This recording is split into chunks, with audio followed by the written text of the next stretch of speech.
Good morning, everybody. Well, actually, yes, it's still morning. So I am not completely set up here in Portland, Oregon, my new base of location, but that's one of the reasons why you're not hearing our standard opening.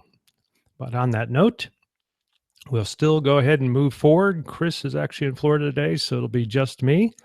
He'll be back next week, but I thought I would move forward anyways with our show today. So without further ado, I thought we'd open it up with this interesting little video. Regardless of your opinions of our new president, I thought this would be very cool to show off. This is and I'll show a little bit more later, but this is actually something you can download for your HTC Vive. It is one of the most realistic, what would you say, gaming characters of our new president in the Oval White House, all set out in a lot of detail. Now, I'm not sure if you can actually move around in there. If you can see there, he's got a flashlight. There's the Vive hand controller, but it's kind of spooky and eerie, if you ask me. So I have not downloaded it yet. I will do so. And a little bit later, I'll tell you about my experiences with the HTC Vive and the Oculus Rift. We're also going to look at a new version of the Neo DVR uPLAy Stealth. Just got it in from Shapeways, as well as a few other items today that are in the news. We were hoping to have on the developers of Nolo, which is a outside-in tracking system for mobile VR systems. So on that note, let's kind of move right on into our first item. Maybe. There we go. Okay. Well, as you know, in the title of our podcast today, today science and technology died. Well, maybe not. However, as indicated in the title here, Trump is launching a war on science. And if you have been following, he is not a big believer in global warming, nor a few other things. He just released yesterday, or somebody had released his proposed budget cuts, which showed that many of the alternative energy research money that was ear tagged for alternative energy has been or will be removed. But again, we'll see. So this is a great article. It's in Gizmodo that talks about how science can fight back. One of the things that I had seen earlier is most important is to archive a lot of data. This seems to be a big concern with the new administration coming in, that all the information and data needs to be archived, and this has been taking place through open source cloud systems and so forth. And so you can read about this as well, because it would be sad if all this climate information just so happened to disappear. Now, again, I'm not going to be a rumor monger here, but it's safe to have everything backed up. Okay, as mentioned, I was going to bring up the company or the product called Nolo from the company Lyrobotix, a Chinese company that was at CES, and this is the actual product here. Now, since they actually, even though they were supposed to come on, obviously there might be a difference in time and we did not coordinate it. But essentially this device, from what I've read and seen on from CES, is a combination infrared and ultrasonic distance determiner, as well as using infrared to determine X, Y, or at least that's the theory.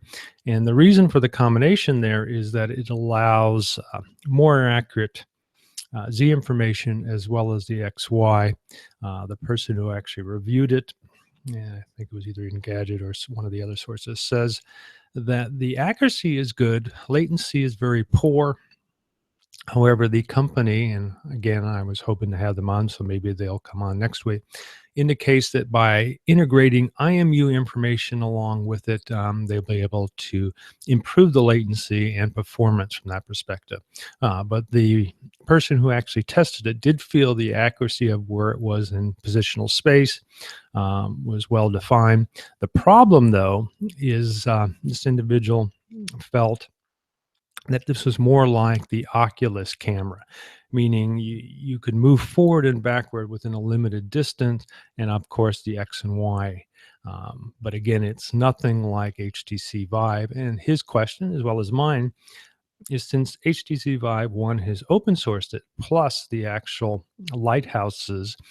There's an article that just came out that indicated that by reducing the number of spinning laser platforms that used to be used for both X and Y is now one that runs on a diagonal course. They see that this may half the cost of one of these lighthouses, which will be a substantial or dramatic reduction in price, and also simplify it. So if this will be the case, we're going to probably see something like this in the mobile market. Now, keep in mind that this is a stationary system. It's called outside in. Unlike what you're going to be seeing from Microsoft, and I guess they said they'll actually show these at GDC in March, which is an inside-out system very similar to what they have in HoloLens. And from what people have experienced with the HoloLens, the inside-out tracking is fairly accurate. Plus, as I have mentioned on numerous times on the show itself, Occipital has their structure sensor, and will have a new core system available very shortly that will allow as well inside out tracking currently in iOS, but there are plans for other platforms as well. So there are other people in this game. So it'll be interesting to find out more from this company soon. All right, well, let's move right on. Kind of a item in the past. If you've been following any of my tweets or my post on Facebook, you'll know that I finally buried my hang on, I'm a little touched by this. No, my Galaxy Note 7, I held it in my possession for as long as I could until Verizon finally sent out code. In fact, this was 2 weeks ago, which literally bricked it. Well, not necessarily bricked it, but allowed the Note 7 to not charge. So essentially, you couldn't charge your phone anymore. Which I guess is a good idea if you forgot to back anything up.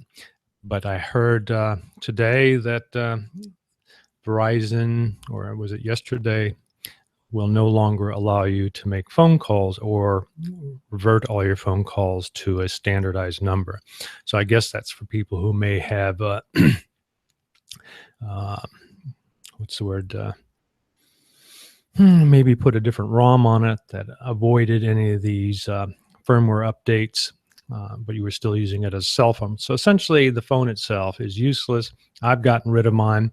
There is going to be a report later on, but Christina Warner, I guess, got some notes from the Wall Street Journal and Bloomberg, which I had read as well, that essentially the Note 7's battery was too large for the dimension or the interior dimensions of the Note 7, which would kind of make sense because a lot of the, and I call them combustions, not explosions, were based upon one being in a person's pocket. So there may have been some flexing involved.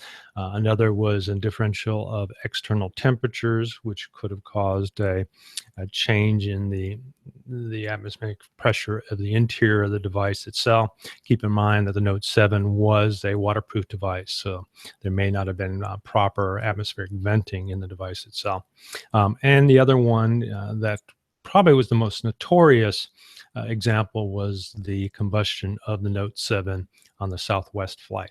And again, this could also deal with the fact is, even if it was in flight, or the fact is that it was a bag that was pushed up into the luggage carrier, that there could be have been some compression there.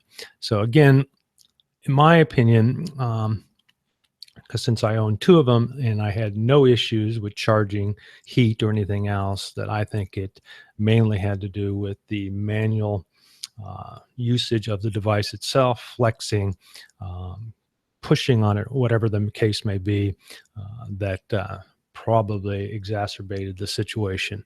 So again, this report will be coming out on Sunday, if I remember correctly, and we'll see about that at that particular point.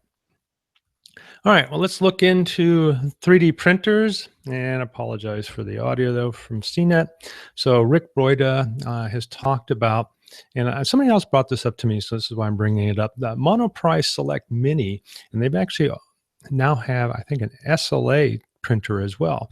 One of the good things, I mean, I buy a lot of my cables from Monoprice because one, they're manufactured is fairly good. I wouldn't say exceptional, but most importantly, they're reasonably priced. Well, Monoprice has also put out a printer for $199, but you can now get it for $169.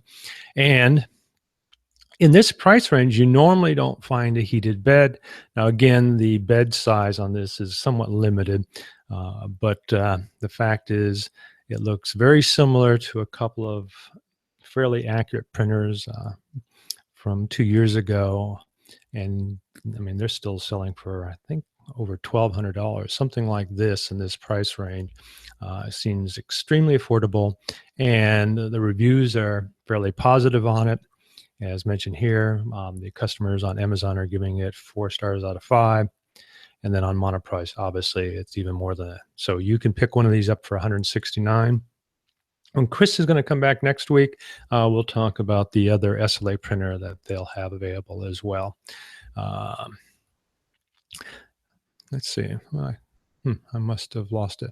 I was going to bring it up, but I'll wait for Chris. There is a particular printer on Kickstarter that has exceeded $500,000 now, but it looks like a very nice printer. But again, we'll talk about that next week.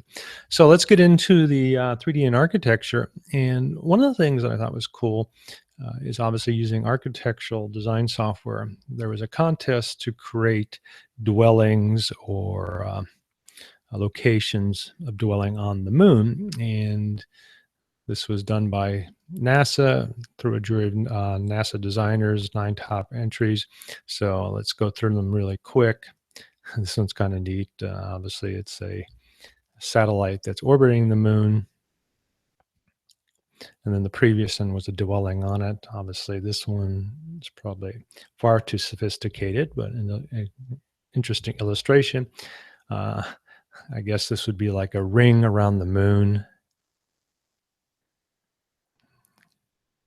So you can go out and read them yourself. But the important thing is that we now have design software that allows us to create very interesting architectural designs that don't even exist yet, and take them past the concept illustration or design process or drawing process. So here we go with some others. So I thought that was kind of neat. And I'll talk a little bit about my own project and what I'm involved with and how I feel that VR is going to play a huge part in what we're going to be doing later on in architectural design. All right, Matterport. We've talked about them before. I actually had them on our podcast. Matterport has just come out with the iOS viewer for their content. So now, as they indicate here, you can have access to their Matterport VR material for over 2 billion devices, which I think is pretty cool. If you have not tried it, go out to, obviously now you can download it on your iOS device, or you can go with Android. And I found the experience pretty cool in fact, it's also available on Gear VR. And I think they said that they will have a Daydream version of this as well. Currently, they don't. It's on cardboard, but it's something very interesting to look at. They have both what I call the flat spherical 360 version as well as the stereo 360. The stereo 360, in my opinion, are very impressive. I've asked why the majority are not stereo, and some of that had to do with how they were actually scanned.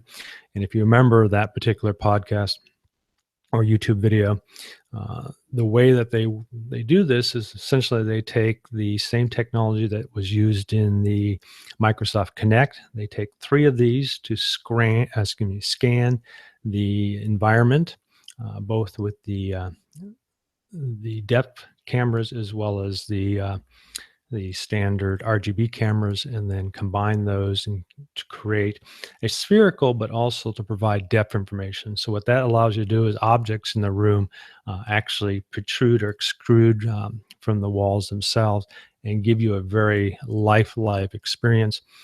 There is a lot of work, as you can see behind me, done for instance, here we're using Australia, but here in Portland, Oregon, there's a couple of people that are using this to do essentially homes for uh, the realty market. And in fact, when we were looking at the house that we bought here, we were looking, in fact, we only found one that had that experience. And it really stuck out in my wife's mind because she just felt that it was much more immersive and had a much better understanding of how the home was laid out. And so we may see more of this, especially now that it's prevalent on all devices. So if you haven't gone out yet and looked for this particular device, or excuse me, app, do so now, especially if you've got an iOS device. If you have Android, it's been out there for some time, and the content is pretty stunning. So I highly suggest that you go out and take a look at it. And hopefully within the next month, I will be able to put out some of my own content. All right, let's move on to the next item. And hopefully these all have been in order. This is 3D in medicine. Do I want to cover? Yeah, I guess so. So essentially in 3D medicine, I thought this was really neat. They use a 3D printed case in order to create an attachment that goes on a smartphone. And here's an illustration of it. But essentially you put the cell phone into kind of a cell phone holder, and then underneath that is like a micro lab. And the whole purpose of this device is to be able to test bacteria against different types of antibiotics and see if this particular strain of the bacteria is immune to certain, or what's the word that I want to use here? Well, you can read the article as well as I can. But essentially to determine if there's already been immunities built up by the bacteria of a particular antibiotic. And if that's the case, then they would avoid providing that. So it's a much easier, portable, flexible testing unit to determine exactly what antibiotics would be useful in combating this bacteria. And obviously getting the correct one into your system is very important. In a lot of cases, saving your life or even a limb if amputation is required. So, and the fact that it's portable would allow these type of devices to be used in areas where it's probably much more important that they're available. So, and I guess that's the 3D fabricated case there. So again, another example of using 3D fabrication, not directly in printing tissue or organs, or printing components like bones or structures for visual or testing or experimenting that we're using right now. And as you remember, in my case of 3D fabricating a skull. So I thought just creating or fabricating device products, such in this case a portable or other devices that can house medical equipment, I think is very important as well. All right, on to the next one. I've got two items under 3D scanning. This one I think is kind of neat. I don't know of any pricing, but as you can see in the image behind me, there is a very interesting or very detailed, realistic look. And this is one of the features that this particular camera, I will reach out to them, see about having them on. But this little video gives you an idea of the process. Essentially, you rotate your head. In working with the occipital structure sensor over the last 2 years, I can understand how that's done. I like this little LED ring light. It's something that I have looked at using as well. They essentially encircle the sensors, and then by rotating their head back and forth as shown in the video, that allows them to take in the scan and then stitch it. But here's the important thing. It provides not only the depth shape, but it has something called photo shape, which then takes the RGB information and creates more of the texture of the device itself, as you can see in the right-hand image here. And then here is the depth shape information again. So the combination of the two provides a realistic, clean capture of a face. And then here is the image out on Sketchfab, or so fairly impressive. There is some stretching of the textures in this area here, but for the most part, it's fairly on. Here's some stretching as well, and that'll probably be cleaned up as time goes on. So I'm going to see about getting them on, and we can talk about this. I think that's very impressive. Here we have the scan model, then a fitted model as they're indicating face recognition and animation. As they indicate here, designed for mobile devices. So we'll find out more. The fact is it's got 2 infrared cameras or IR sensors, and then a color sensor, and then obviously an IR structured laser projector. So again, it's another product based upon the Connect technology, or the Sixth Sense. No, I've already forgotten the name of the company that started it all. And again, the structure sensor from Occipital works on a similar technique. But I'll do a little bit more research on it. I'm a little, I'll have to see if this actually is their own design, because it looks very similar to the new core imaging device from Occipital. So I'll get back to you on that. All right, so moving on to the next item. I've talked about the Shining 3D. If you remember, I actually went to their booth at CES 2015. Sadly, I was transitioning in a move, so I couldn't go to CES 2017. But they had a prominent presence again at CES 2017. And they brought out the Einscan Pro Plus, which is a high accurate portable scanner, and as well as a printer. I'm not so much interested in their FDM printer. It does look fairly slick. And then later on, they actually had a version at the show. I'm interested in this. The fact is that it provides more detail. Here it talks about 100 data capture lines, 7.6 scan speed, so it's faster.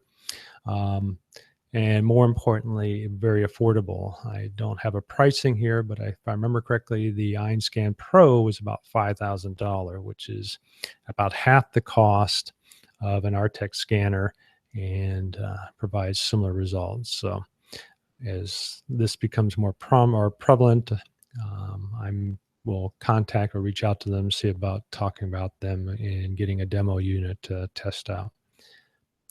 And so here's their printer.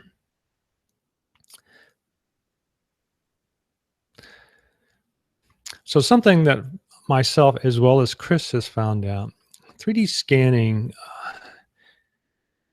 I guess, would be considered more of an art. There's still a lot of work to be done to take a scan of an object and then convert it into a form that can be used for design. It seems to work fairly well for creating conversion to STL for 3D printing. But if you wanted to go to a form that could be used, let's say in Fusion 360, SolidWorks, Inventor, there's a lot more work that needs to be done. NextEngine is an okay or a decent 3D scanner, but their strength is in their software. Same thing with the Artex scanner, converting 3D scan files into a form that allows you to work in some of these design software packages. And both Chris and I have found out that we can actually design things quicker in our packages than scanning and then trying to refine them. And I found that out myself. So hopefully this Einscan Pro Plus, with its cost and its software package, will provide that. But currently I have not seen that to be the case. So keep that in mind if you want to look at this. All right, so back to our original opening video that showed the Trump in VR wide awake. It shows him in the White House. I don't know, this has been out for a little bit now, but essentially, I guess he had a version, new build without the gun in the scene. That's kind of scary. But this particular version, he indicates, seems to be the most highly detailed human character in a VR environment.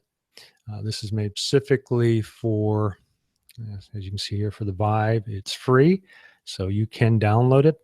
Again, I don't know if you're able to move around in the room. I'm assuming that you could. But the fact is that you have something with so much detail at obviously this event today, which was the inauguration of Donald Trump, might be of interest to you in one form or another. But I thought this was very interesting. All these links will be in the show notes. So if you do have an HTC Vive, take some time to possibly download it or not. All right. So now that we have a new year, as we just got finished with Consumer Electronics Show, maybe next week Chris and I can discuss a little bit more of what we saw in the news on that. Sadly, or not so sadly, there was a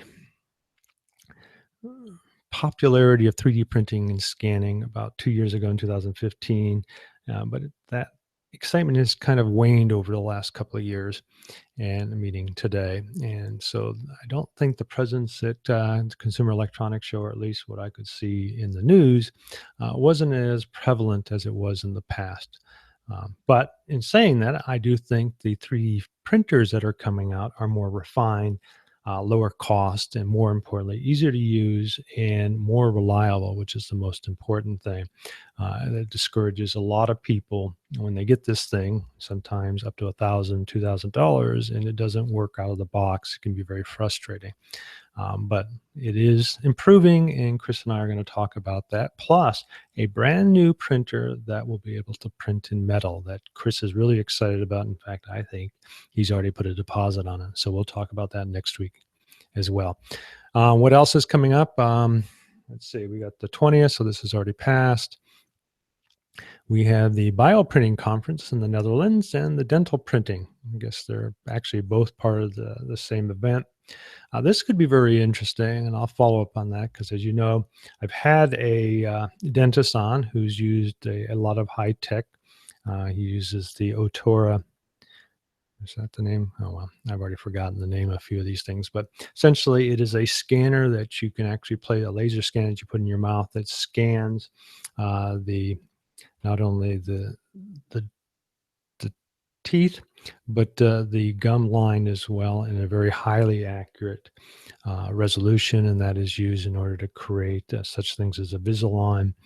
In the case that we used it for, I actually created an SLA version of my teeth, and also tried to create my own filling, which didn't work out so well. Actually, we were able to finally get it, but the person who would have fabricated the gold inlay filling for it, his mother had gotten sick. I'm glad, because it was like $500, and I didn't think I wasn't going to spend that much in my own mouth. So other than that, we'll get back to other items, but what else do we have in the news? We have a Insight in 3D printing in Singapore. So that's what's coming up in January. Okay, well, that's it. Let me bring up a few items of where I'm at in a couple of other areas. One, as mentioned, and I'll bring it up here, but I've actually had an opportunity to work the HTC Vive, and I have to say I am very impressed. I had an opportunity earlier in 2016 to see it, and I felt at that time, I don't know, I didn't feel that the experience was that impressive. But now having an opportunity to actually use Google Maps, and the one that I like is the actual VR lab that was done by Valve, was very impressive. The comfort of it, I'm okay with it, but as you can see behind me here, this is the new look. Make sure it stays up. The new headset that is more of a semi-rigid instead of a flexible band. This will be coming out either first quarter or second quarter. Looking for it. I don't know what the price is with built-in head earpieces. Bounce back to it, like the Oculus CV. So that'll be very interesting. As mentioned, it's fairly comfortable, but it is like a face mask. So if you're into scuba diving, I did feel that one of the first things I did was replace it with a more comfortable foam padding. Actually, it was a gel type padding with some leather or pleather over the top of it. Very comfortable. I would highly suggest that if you plan to get one. The other thing that I got after realizing that, yes, tripping over the cable could be a problem, I got I'm out of my little frame there.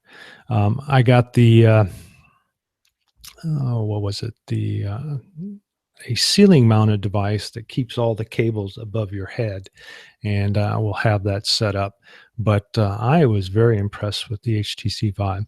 And there are rumors, even though it didn't show up at CES, that there will be a 4K or 2K per eye coming out probably sometime at the end of the year, maybe next year. But the fact that they didn't bring it up indicates that they're probably not ready to really identify that. The other fun thing or cool thing that was identified at CES is this Vive tracker, which I have put a couple on order. You can pre-order them now. Essentially, they're small devices with the developer kit, and what they will allow you to do is actually attach these to other devices, which then allows that device, let's say, in some cases they talked about baseball bats, but basically anything that you would want to hold in your hand or maybe put on your body. They're fairly small, and they do have a tripod mount on the back of this, but obviously you could use tape or something else. So I look forward to trying these out. But again, all they will do is provide positional tracking. There are no actual hand controllers. I do find the hand controllers, I don't know, at least for me, way too many buttons, but you can spend a little time and get used to them. So my opinion is the HTC Vive is great, but I also on eBay was able to get for a decent price the Oculus CV, and I ordered the hand controllers, so I had a chance to test both of these, and I have to say that's a pretty impressive experience as well. They have a similar type of lab, and I thought I was actually immersed in that lab as well. Oops, bounce out of that. Uh, so I was pretty impressed with it. Now, I will have to say that it seemed to take longer, or maybe I just felt it took longer because I was rushing it.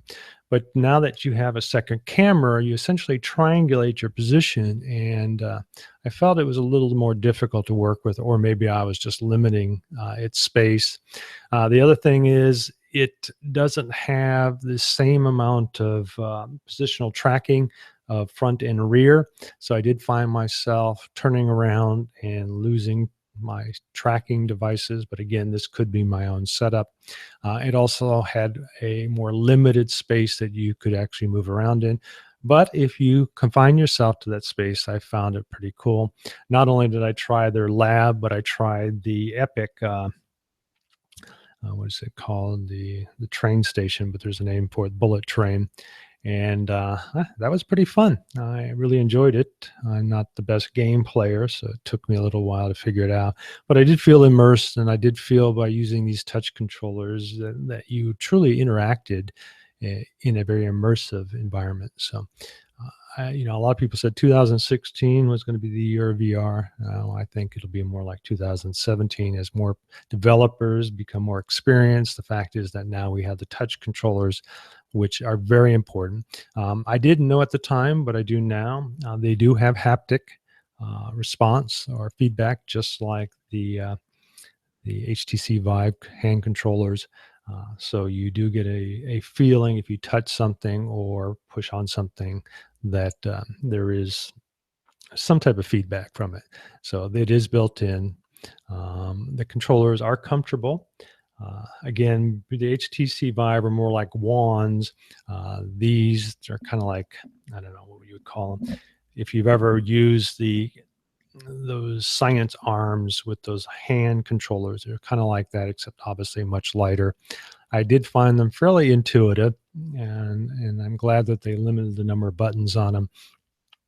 And they did keep as I mentioned, good tracking, but they could disappear depending on your positioning, because both of these sensors, or cameras in my case, were in front of me.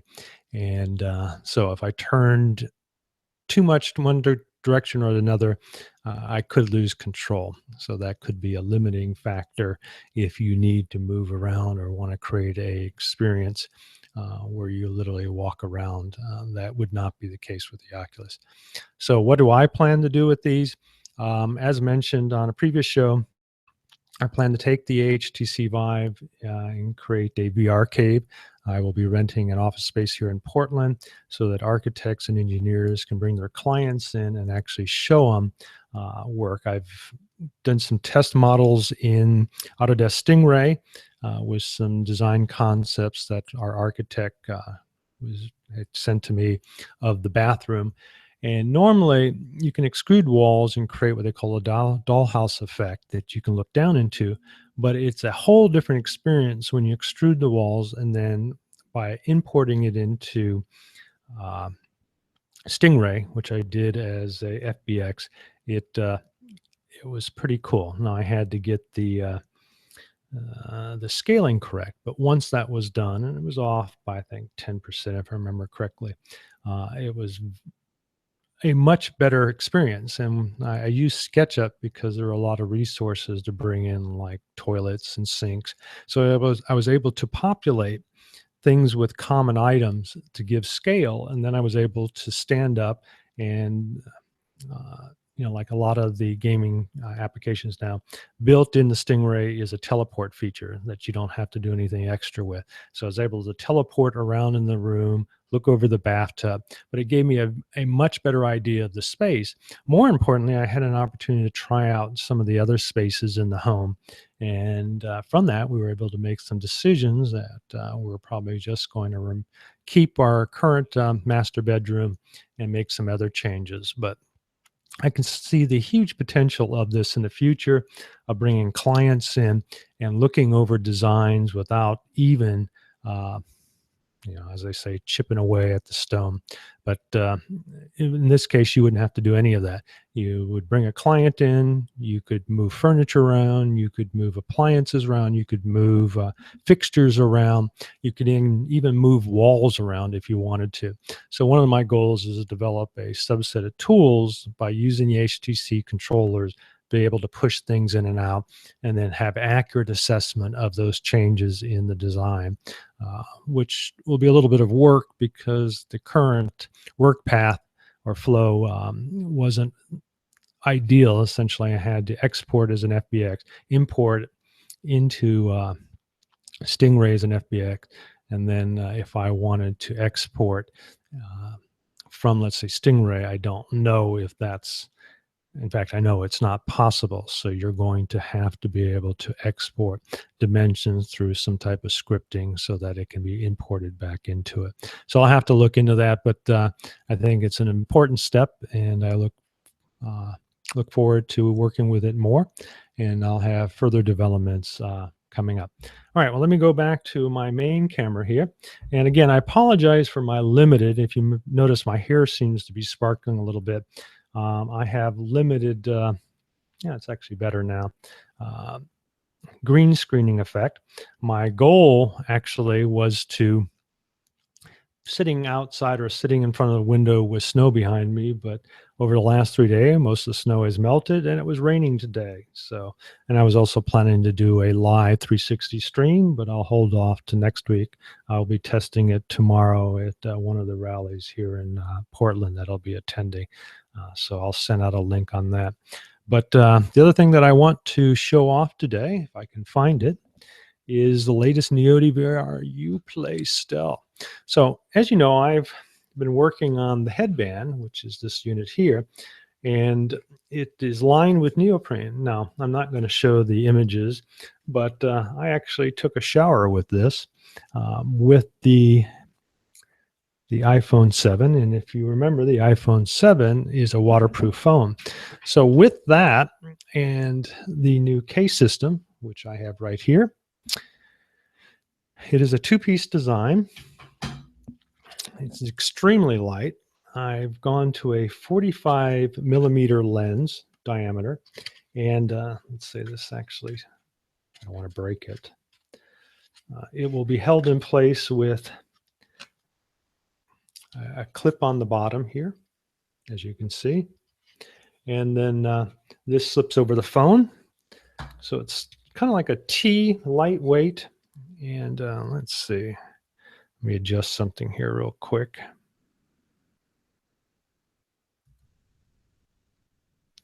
There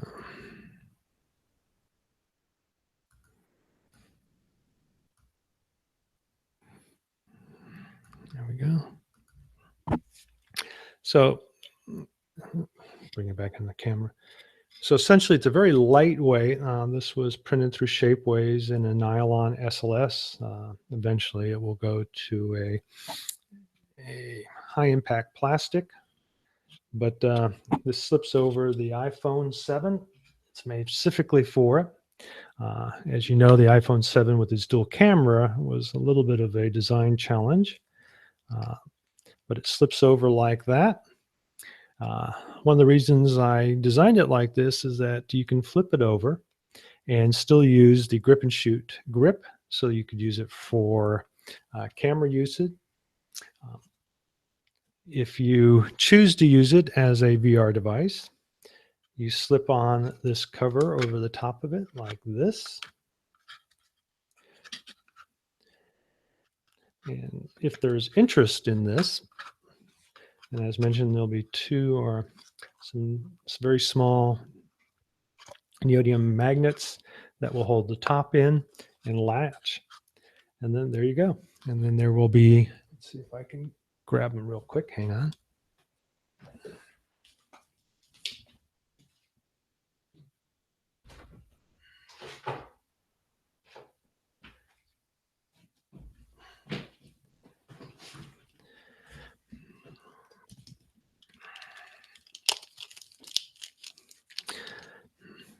So there are also some eye cups that I created that slip over the side, which I'll put one on.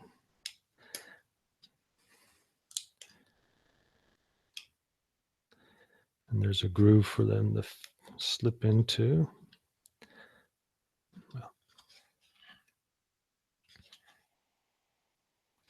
So there's one of them. You can see it there. So essentially, it's very, very modular. And the purpose of these, what would you call them? Eye cups, or there we go. Is that when you place it up to your face, it blocks out all the light from the sides and from above. Now, again, there's a little bit of view below, but I kind of like that in a mobile device because I don't want to run into anything.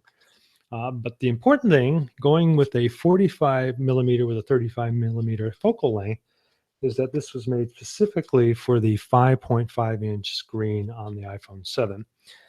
And then it obviously attaches securely to the front. And let's see if you can see inside. And gives you a, in my opinion, extremely immersive VR experience. And I personally feel the iPhone 7, even the iPhone 6 were highly underrated for VR, mainly because they didn't go with an AMOLED screen. But I do find, I won't be able to attach it, but essentially the bracket or the headband attaches to the top. There's a set screw built in here that takes a little torque screw, which will be included in it. And then it just attaches. And then there are two GoPro type locking mechanisms to adjust it to your face. And one of the other cool things about this band is there's a battery attachment or slide. It's just a elastic band. You slip in anywhere between a 1500 to 3500 milliampere battery or ampere hour battery. There's a USB connection. And this one has a lightning, but you could use this band with my Neo DVR uPLAy for the other phones, and that would allow you to have extended capabilities or usage with by using a battery. Since it's semi-rigid, it fits firmly on the head.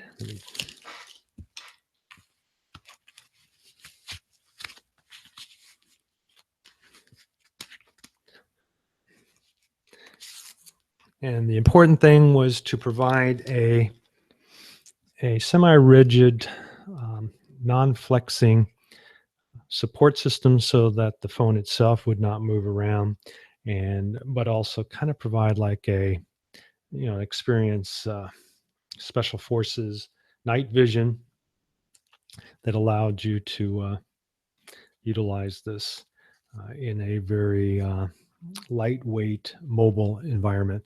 As mentioned earlier, I did test it in the shower to see how waterproof it is, because I use a neoprene foam lining in this. It's waterproof, and with the phone itself, you could literally take a shower and watch VR content. I don't know why you would, but I guess that could be useful to somebody. So this is going to be coming out in March if I continue working with it. So look for it then. I'm looking at a price of less than $50 for the phone attachment, and then the band itself would be about $20. You could use it, as you've noticed if you've watched this show. I've actually worked with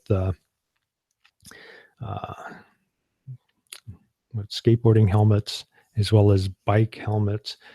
Because of the GoPro mounting system, you can pretty much mount it to whatever you want. It doesn't necessarily have to be this band, so it's much more flexible. The fact is that I created a wraparound design, kind of an exoskeleton.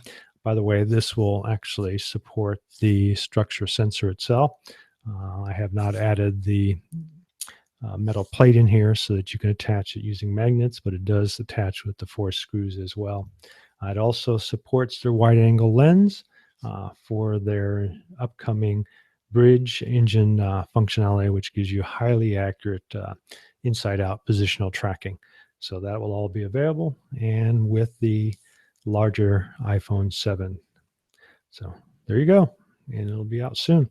Okay, well, that's about it for the show. Sorry that Chris is not here, and I apologize for being out for so many weeks. You may have already forgotten about me, but it will be back every week.